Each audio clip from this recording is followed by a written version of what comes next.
In Assyst, every piece has an assigned grade rule table and an assigned size.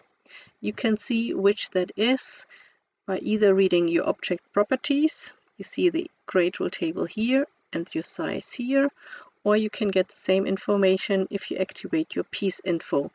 In the second line, you can see the applied grade rule table and size for your pieces.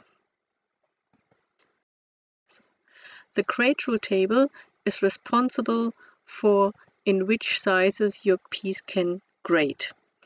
You can see in my case in sizes 34 to 48. If your grade rule table is applied or assigned to your piece, you can assign existing grade rules to your data points, and the assigned grade rules on the data points are responsible for the movement of the points.